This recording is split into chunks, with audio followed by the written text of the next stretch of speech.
Raise your right hand. Do you swear or affirm that the testimony that you are about to give is the whole truth and nothing but the truth, so help you God? Thank you for inviting me here today. But I think having a fake hearing like that and having it in the middle of this very important summit is really a terrible thing. They could have made it 2 days later or next week. Thank you for inviting me here today, because I know what Mr. Trump is. He is a racist, he is a con man, and he is a cheat. I am providing the committee today with several documents, and these include a copy of a check Mr. Trump wrote from his personal bank account. I lied to Congress. Mr. Trump did not directly tell me to lie to Congress, and so I lied about it too. When I first met Mr. Trump, he was a successful entrepreneur, a real estate giant, and an icon. He is both good and bad, as do we all. Mr. Trump is a racist, and yet I continue to work for him. Questions have been raised about whether I know of direct evidence that Mr. Trump or his campaign colluded with Russia. I do not. For those who question my motives for being here today, I understand. I have lied, but I am not a liar. And I have done bad things, but I am not a bad man. So when you filed a false tax return in 2012, 2013, 2014, 2015, and 2016, was all that out of blind loyalty to the president? No, it was not. When you failed to report $4 million in income to the Internal Revenue Service, did you do that to protect Donald Trump? No, I did not. When you failed to pay $1.4 million in taxes to the U.S. Treasury, was that out of some blind loyalty to the President of the United States? It was not. Was that all done to protect the President? No, it was not. A pattern of deception for personal greed and ambition, and you just got 30 minutes of an opening statement where you trashed the President of the United States of America. My questions are not about the harm done to any individual by WikiLeaks and the Russians. It's about the possible and likely harm to the United States of America and our democracy. I'm not aware of that. So we're asking a guy going to jail for lying about his debts to comment about the president's debts. He's the expert. Your star witness here broke the law with regards to the IRS at least 5 times. He pled guilty on cheating on his taxes, lying to the IRS. He's the best witness you got? Was it Donald Trump's fault that you knowingly committed a crime of deception to defraud a bank? No, it's not. Do you know Lynn Patton? Yes, I do. I asked Lynn to come today in her personal capacity to actually shed some light. How long have you known Ms. Patton? I'm responsible for Lynn Patton joining the Trump Organization and the job that she currently holds. Well, I'm glad you acknowledge that, because you made some very demeaning comments about the president that Ms. Patton doesn't agree with. In fact, it has to do with your claim of racism. She says that as a daughter of a man born in Birmingham, Alabama, that there is no way that she would work for an individual who was racist. How do you reconcile the two of those? I've talked to the president over 300 times. I've not heard one time a racist comment out of his mouth in private. So how do you reconcile it? Do you have proof of those conversations? I would ask you to Do you have tape recordings of those conversations? No, sir. Do you have proof, yes or no? I do. Oh, where's the proof? Ask Ms. Patton how many people who are black are executives at the Trump Organization, and the answer is zero. Mr. Cohen, we can go through this. I would ask unanimous consent that her entire statement be put in the record. This is the first time in the history of Congress we have someone testifying here who has already been convicted of lying to Congress. So congratulations for being the first in Congress to do that, and Mr. Cummings as well. I can't believe we have brought this committee to its knees in terms of losing its credibility. July, you said, and this is also in your testimony, in the days before the Democratic Convention, you became privy to a conversation that some of Hillary Clinton's emails would be leaked. Is that correct? Correct. Okay. Was that in, you said late July? Do you know the exact day? I believe it was either the 18th or the 19th, and I would guess that it would be on the 19th. But it was definitely July. I believe so, yes. Do you know that was public knowledge in June? This was Mr. Assange, and I'd like to submit this, unanimous consent to submit this for the record. Without objection, so. Mr. Assange reported to the media on June 12th that those emails would be leaked. So I'm not saying you have fake news, I'm saying you have old news, and there's really not much to that. Can you state what your official title with the campaign was? I did not have a campaign title. And your position in the Trump administration? I did not have one. Okay, in today's testimony, you said that you were not looking to work in the White House. The Southern District of New York, in their statement, their sentencing memo, says this: Cohen's criminal violations in the federal election laws were also stirred, like others' crimes, by his own ambition and greed. Cohen privately told friends, colleagues, and including seized text messages, that he expected to be given a prominent role in the new administration. When that did not materialize, Cohen found a way to monetize his relationship and access with the president. So were they lying, or were you lying today? I'm not saying it's a lie. I'm just saying it's not accurate. Mr. Cohen, everything's been made of your lies in the past. I'm concerned about your lies today. Under your testimony just a few minutes ago, to me, you indicated that you had contracts with foreign entities, and yet we have a truth and testimony disclosure form which requires you to list those foreign contracts for the last 2 years, and you put NA on there. And it's a criminal offense to not have that accurately. So when were you lying? Either in the testimony to me earlier today or when you filled out the form? Gentleman's time has expired. Are you aware of anything that the president has done at home or abroad that may have subjected him to or may subject him to extortion or blackmail? I am not, no. Okay. Are you aware of any videotapes that may be the subject of extortion or blackmail? I've heard about these tapes for a long time. I've had many people contact me over the years. I have no reason to believe that that tape exists.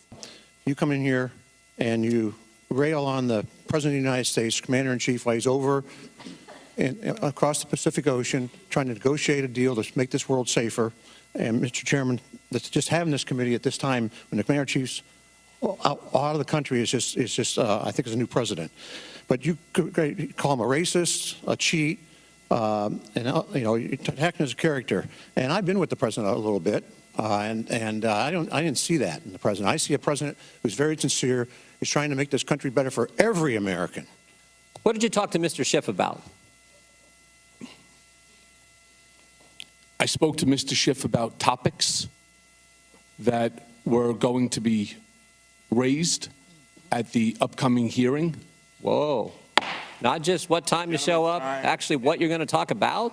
The gentleman's time has expired. I have been approached by many people who are looking to do book deals, movie deals, and so on. So the answer you're to right that as is an yes. American, but it leads me back to my instinct that compares you to many of the men that I've arrested during the course of my career.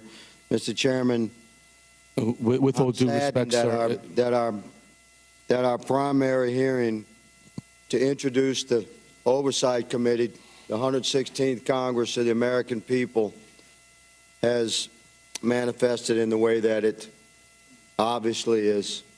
This is an attempt to injure our president and lay some sort of soft cornerstone for future impeachment proceedings. This is the full intent of the majority.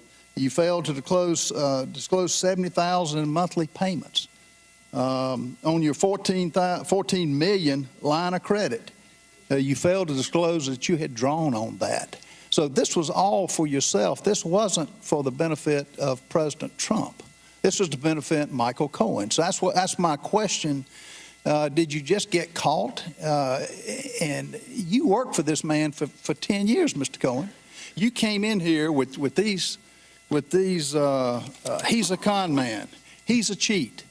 This is the very man that, didn't you wiretap him illegally? Did you not wiretap President Trump without his knowledge? I did record Mr. Trump in a conversation, yes. Is that lawyer-client privilege? Is that something that an honest guy would do, an honest lawyer? There is an elevator tape that has been referenced as a catch-and-kill product. It was evidently of Mr. Trump and a woman, presumably Mrs. Trump, is that correct? Are we talking about in Moscow or the Trump Tower elevator tape? There's an elevator tape that went up for auction, ostensibly in 2016. Is Yes, that correct? I've heard about this. And who is on that tape? It's Mr. Trump with Melania. And what happened in that tape? Well, the story goes that he struck Melania while in that elevator because there's a camera inside, which I'm not so sure. Actually, I'm certain it's not true. I've heard about that tape for years. I've known 4 or 5 different people, including folks from AMI, who have But there was some tape that went up for auction, correct? I don't believe that auction was real, and I don't believe Mr. Trump ever struck Mrs. Trump, ever. I don't believe it. And are you aware of anyone purchasing that tape then? I don't believe it was ever So you never purchased. saw this tape? No, ma'am, and I know several people who went to go try to purchase it for catch-and-kill purpose. It doesn't exist. Right. Mr. Trump would never, in my opinion, that's not something that he Good to know. Is there a love child? There is not, to the best of my knowledge. So you would pay off someone to not It wasn't me, ma'am. report. It was AMI. It was David Pecker. So he paid off someone about a love child that doesn't exist. Correct. It was about $15,000. Isn't it true you tried to sell a book about your time with President Trump entitled Trump Revolution, From the Tower to the White House, Understanding Donald J. Trump? Yes. Do you plan to pursue another book deal about your experiences? Yes.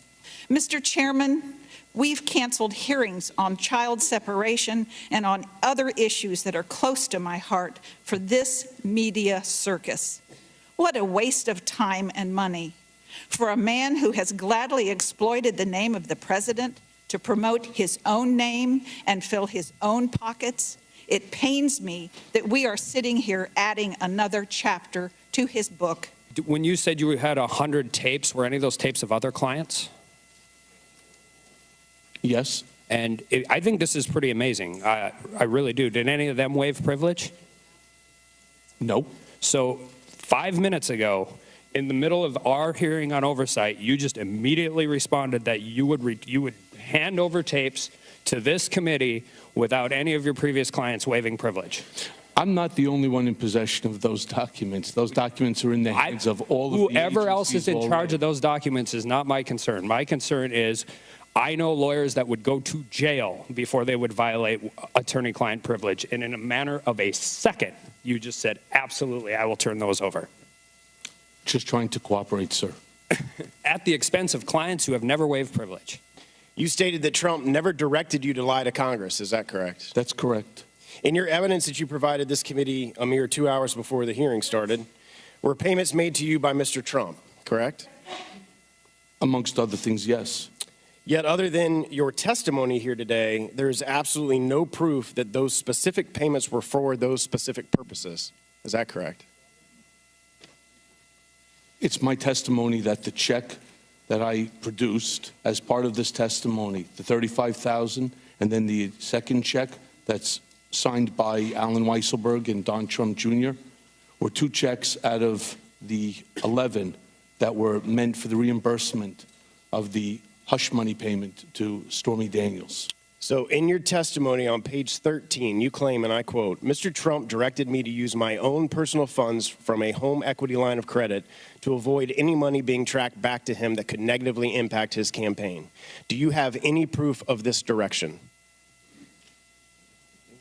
Just the payment, sir. Well, you were his attorney for over 10 years. That doesn't mean that I pay $130,000. Well, it doesn't for his also mean that attorney he wasn't paying you for representation of counsel. Okay. Did you also tell Chris Como that you made these payments without telling Mr. Trump because you wanted to protect Mr. Trump? And I was protecting Mr. Trump. And you told him that you made these payments without telling him? When I said that, if that's what I said to Chris Cuomo, yes. And you either wanted Donald Trump to be your president because it would be good for the country, or you did it for your own personal advancement, or both. Sort of the two options. Real Americans in my district and across the country wanted the president to be president, not in any way because he's perfect, but rather because they are sick and tired of this hellhole. They supported the president because they are sick and tired of the games that we are seeing here today. They are sick and tired of politicians who refuse to secure the border, balance our budget, restore health care freedom, and then get the hell out of their way so they can lead their life. They are mystified that we amass about $100 million of debt per hour, which means we've blown through $300, $400, $450 million during this charade in amassing debt. $450 million. They're sick and tired of a Democrat Party that willfully ignores cartel-driven asylum crisis on our border that endangers American citizens and the migrants who seek to come here. Just yesterday in Eagle Pass, Texas, Border Patrol agents arrested an MS-13 gang member. In McAllen, Texas, federal authorities are offering a reward for a man tied to Mexico's Gulf cartel for his alleged roles in various murders, kidnappings, and home invasions in South Texas. A mass Honduran migrant rush at the Texas border forced brief closure of the Laredo port. This is this week. This is what we're ignoring. This is not what we're doing for the American people while we engage in this charade. This is not what the American people sent us here to do. This is an embarrassment for our country.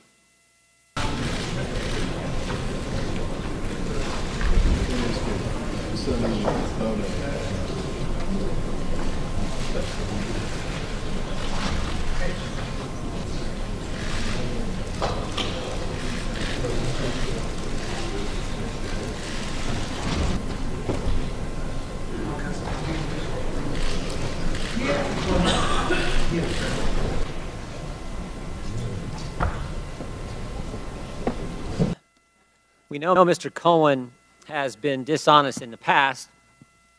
That's why he's going to prison in 2 months. But there are things today that he said during the several hours of questioning that just don't add up either. He said he never defrauded any bank when he was having a conversation questioning from Mr. Comer. Obviously, that's not true because he's going to prison for that very offense. He said today he was a good lawyer who understood the need to represent his client with legal advice. But in his written testimony, he said he never bothered to consider whether payments to women were improper, much less the right thing to do. He attested in his signed truth and testimony form that he did not have any reportable contracts with foreign government entities. Earlier, he admitted to having consulting agreements with at least 2 foreign entities owned in part by foreign governments, BTA Bank of Kazakhstan and Korea Aerospace Industries of South Korea. He said to Chairman Cummings that Donald Trump directed him and the Trump Organization CFO Alan Weisselberg to, quote, go back to his office and figure out how to make the $130,000 payment. But in his testimony, he says, Mr. Trump directed me to use my own personal funds from the home equity line of credit to avoid any money being traced back to him that could negatively impact the campaign. And in response to a question about him paying to set up the fake Twitter account at Women for Cohen, that he didn't direct the commission of that Twitter account. He says, I didn't set that up, and it was done by a young lady that works for the firm, when in fact, he did ask the IT firm Redfinch to set it up, according to the owner of Redfinch. And finally, he said he didn't want a job with the administration, even though the attorneys with the Southern District of New York stated that this was a fact. When asked about this, they said, I wouldn't call them liars, but that statement is not accurate. Mr. Chairman, I think maybe more importantly is what we should have been doing today. Mr. Meadows and I sent you a letter asking you to have Mr. Rosenstein here. I think it's important to know that last week when you announced that Mr. Cohen was coming this week, just happened to be the very same week that we learned the Deputy Attorney General of the United States was thinking about wearing a wire-to-record the Commander-in-Chief, was actually contemplating talking to cabinet members and invoking the 25th Amendment. That's what we should be focused on, not this sad display we've had to go through the last several hours. And again, it's not my words. You can take the words of the former General Counsel for the House of Representatives under Tip O'Neill. So I hope we've learned some things here today. But Mr. Chairman, as I said earlier, your first big hearing, the first announced witness of the 116th Congress, is a gentleman who is going to prison in 2 months for lying to Congress. I don't think that's what we should be focused on. Yield back. Thank you very much. Are they a heart attack victim or are they resting? Are you okay? Oh my God, your arms and legs have been blown off.